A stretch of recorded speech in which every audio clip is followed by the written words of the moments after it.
तो वहीं वक्फ संशोधन बिल पर जेपीसी की बैठक में लगातार गतिरोध बना हुआ है। विपक्षी दलों के सदस्य इस बैठक से नाराज होकर बाहर निकल गए हैं। उनका कहना है कि कमेटी के चेयरमैन जगदंबिका पाल का व्यवहार सही नहीं है और उन्होंने बैठक में पक्षपाती रवैया अपनाया हुआ है। कुल मिलाकर दोनों ही मामले पूरे दिन चर्चा में रहे। देश का सवाल में आज इन्हीं दोनों विषयों पर बात करेंगे जो एक दूसरे में लगभग एक दूसरे से जुड़े हैं। इन दोनों ही मुद्दों पर जमकर सियासत भी होती रहती है। अपने मेहमानों से जानेंगे कि मदरसा एक्ट को सुप्रीम जो मान्यता मिली है इसके क्या मायने हैं, क्या ये यूपी सरकार के लिए एक झटका है। तमाम सवाल हम जानेंगे, लेकिन पहले आपको आज का सवाल बता दें। मदरसा एक्ट को सुप्रीम कोर्ट से जो राहत मिली है, आपको बता दें उत्तर प्रदेश में लगभग 25,000 मदरसे हैं, जिनमें से लगभग 16,000 मदरसे ऐसे हैं जो मान्यता प्राप्त हैं, यानी मदरसा बोर्ड में जिनका रजिस्ट्रेशन है। तो उन मदरसों को खासी राहत मिली, उन बच्चों को खासी राहत मिली जो इन मदरसों में पढ़ते हैं, और ये तादाद बताई जा रही है लगभग 17 लाख। जाहिर है बड़ी तादाद है उन बच्चों की जो इन मदरसों में तालीम हासिल करते हैं। उनके लिए एक उम्मीद की किरण नजर आई कि अब उनको इधर उधर नहीं जाना पड़ेगा और उनका जो भविष्य था, जो अभी तक एक अधर में लटका हुआ था, उनको पता नहीं था कि क्या फैसला आने वाला है मदरसा एक्ट को लेकर, मदरसा बोर्ड को लेकर, तो अब कम से कम उनको ये राहत की सांस उन बच्चों ने ली है, उन टीचर्स ने ली है।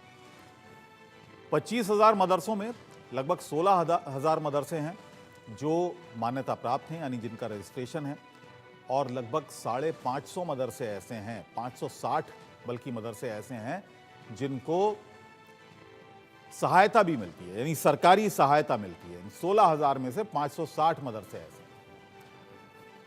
और आपको हम बता दें आज क्या क्या हुआ सुप्रीम कोर्ट में, आज क्या क्या हुआ ये जरा हम आपको बता दें। सुप्रीम कोर्ट ने जो अपना फैसला सुनाया उसमें क्या क्या खास बातें सुप्रीम कोर्ट ने कही हैं, ये हम ग्राफिक्स के जरिए आपको बता देते हैं। सुप्रीम कोर्ट ने कहा कि धर्मनिरपेक्षता कोई अभिशाप नहीं है। तो मदरसा एक्ट पर सुप्रीम कोर्ट ने क्या कहा, यूं भी मदरसा एक संवैधानिक रूल है, यानी संविधान के तहत ही ये है। इलाहाबाद हाई कोर्ट का जो फैसला था उसको सही नहीं माना सुप्रीम कोर्ट ने और उस फैसले को पलट दिया। पूरे कानून को रद्द करना ठीक नहीं है, यानी आंशिक तौर पर उसको बदला गया है कि डिग्री नहीं दे सकते। धर्मनिरपेक्षता का मतलब है जियो और जीने दो, ये महत्वपूर्ण एक टिप्पणी आई, इस फैसले में भी दर्ज है। धार्मिक शिक्षा अभिशाप नहीं है। कई धार्मिक शिक्षा के कई संस्थानों का भी जिक्र उन्होंने सुप्रीम कोर्ट ने किया है। सरकार क्वालिटी एजुकेशन के लिए मदरसों को रेगुलेट कर सकती है, ये कर सकती है सरकार, लेकिन बंद कर दे ये नहीं कर सकती। देश में मोनेस्ट्री, मिशनरी और गुरुकुल भी चलते हैं, यानी मिशनरी स्कूल्स चलते हैं, कॉन्वेंट चलते हैं, तो मदरसे क्यों नहीं। मदरसों के छात्रों को दूसरे स्कूलों में ट्रांसफर करना उचित नहीं है, क्योंकि हाई कोर्ट ने, इलाहाबाद हाई कोर्ट ने कहा था कि इन छात्रों की शिक्षा के लिए जो सरकारी स्कूल हैं उसमें इंतजाम किया जाए, और यही से मामला सुप्रीम कोर्ट आ गया था। यूं भी मदरसा एक्ट संवैधानिक रूप से सही है, गैर संवैधानिक नहीं माना। 2004 में ये बना था जब मुलायम सिंह की सरकार थी उत्तर प्रदेश में।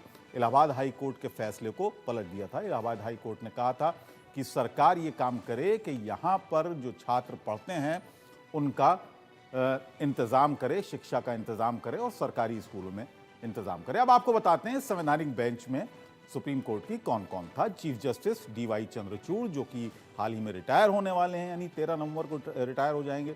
जस्टिस JB पारदीवाला इसमें शामिल थे, और जस्टिस मनोज मिश्रा। इन 3 जजों की बेंच ने ये फैसला सुनाया है उत्तर प्रदेश मदरसा एक्ट को लेकर, उत्तर प्रदेश मदरसा बोर्ड को लेकर ये फैसला है। 25,000 मदरसे उत्तर प्रदेश में हैं जो चल रहे हैं, जिनमें से लगभग 16,000 मदरसे ऐसे हैं जो मान्यता प्राप्त हैं, यानी जिनके पास रजिस्ट्रेशन है, और उनमें से भी कुछ मदरसे ऐसे हैं जिनको सरकारी सहायता भी मिलती है।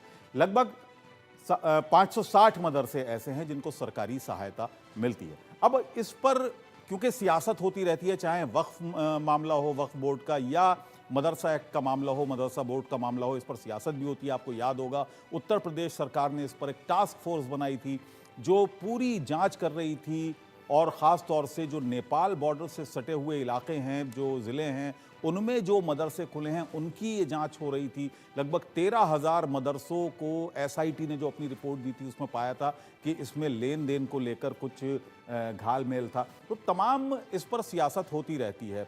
जो संचालक हैं मदरसे के वो ये कहते रहते हैं कि सरकार बेवजह की दखलंदाजी मदरसा बोर्ड में और मदरसों में करती है। आपको बताते हैं क्या कुछ अभी तक बयान इस पूरे मामले में आए हैं। वो बयान पहले सुन लेते हैं, उसके बाद फिर इस मामले पर चर्चा भी करेंगे।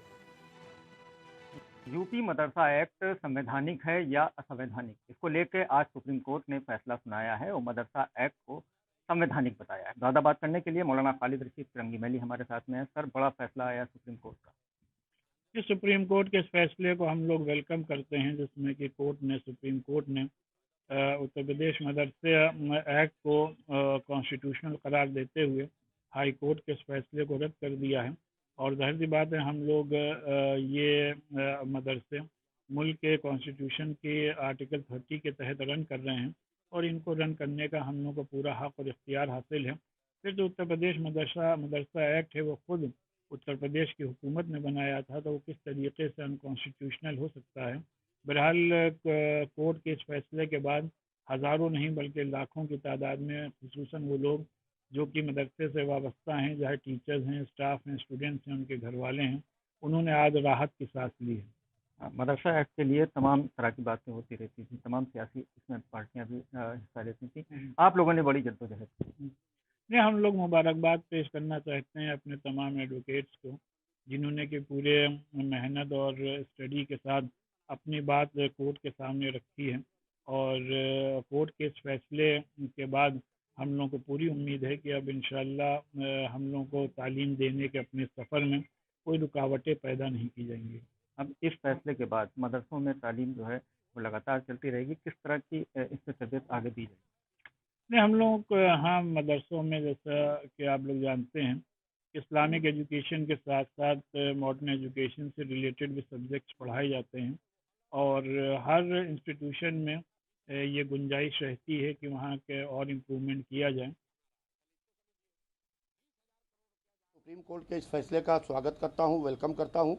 मदारिस अरबिया के लिए जो सुप्रीम कोर्ट का फैसला आया है, अगर से फैसला इसके ख़िलाफ़ आ जाता तो हमारे मदारिस अरबिया के ऊपर बहुत बड़ी इस वक्त एक अहम जिम्मेदारी ये थी कि उन लोगों को कहाँ एडजस्ट किया जाए जो मदारिस अरबिया में पढ़ा रहे हैं, और बेरोज़गारी का स्तर और बढ़ जाता। मदारिस अरबिया का अहम योगदान है, मुल्क की आज़ादी में अहम योगदान है। इसके अलावा मदारिस अरबिया ने हमें IAS, PCS, IPS, governors, ministers दिए हैं, और मदारिस अरबिया ने जिस तरीके से मुल्क को संवारने में, मुल्क को सजाने में अहम भूमिका अदा की है, मैं सुप्रीम कोर्ट के इस फैसले का तहे दिल से वेलकम करता हूँ, स्वागत करता हूँ और सुप्रीम कोर्ट को सैल्यूट करता हूँ। देखिए, सुप्रीम कोर्ट का जो फैसला है उसका पूरा देश में लोग वेलकम कर रहे हैं और यही फैसले की पूरे देश को उम्मीद भी थी। मदरसा बोर्ड हो या संस्कृत बोर्ड हो, सरकारों की हमारी जो पिछली हम लोगों की उम्मीदें थी कि हम वहाँ पे शिक्षकों का इंतज़ाम करें, हम उसको मुख्य धारा में लाने के लिए जो बच्चे संस्कृत बोर्ड में, मदरसा बोर्ड में बैचलर करना चाहते हैं, PG करना चाहते हैं, PhD करना चाहते हैं या वो UPSC में जाना चाहते हैं, तो उनकी सर्टिफिकेट्स, उनकी चीज़ें इक्विवेलेंट एजुकेशन हम करें जिससे उनका प्रोग्रेस हो सके।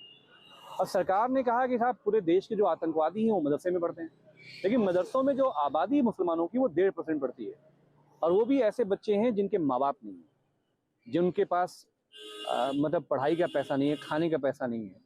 तो 1.5% बच्चों को लेकर जो सरकार गई थी, सुप्रीम कोर्ट में कहा गया है कि जो उसका एक्ट है वो लीगल है, कॉन्स्टिट्यूशनली राइट है वो, और तरीका ही यही है। देखिए, एक लंबे टाइम से बहस चल रही थी मदरसों को लेकर कि मदरसे वैलिड हैं या इनवैलिड हैं, लेकिन सुप्रीम कोर्ट ने बिल्कुल साफ कर दिया कि मदरसे मान्यता प्राप्त हैं, संवैधानिक हैं और जिस तरह चल रहे थे ऐसे ही चलते रहेंगे। और तकरीबन 16,000 मदरसों के 17 लाख बच्चों को जिस तरह से मदरसे से स्कूल मुंतकिल की जाने की बात थी, सुप्रीम कोर्ट ने क्लियर कर दिया और साफ़ कर दिया कि वो बच्चे मदरसे में ही पढ़ेंगे और वो मदरसे में ही शिक्षा हासिल करेंगे, क्योंकि मदरसे में कुरान पाक के साथ साथ दीनी तालीम के साथ साथ computer, Hindi, English, modern science सारी चीज़ें पढ़ाई जा रही हैं। इसीलिए सुप्रीम कोर्ट ने जो फैसला सुनाया है हम अप्रिशिएट करते हैं, तारीफ़ करते हैं और काबिल सताइश है वो फैसला। हम शुक्रगुजार हैं सुप्रीम कोर्ट के उन जजेस के जिन्होंने ये फैसला सुनाया है।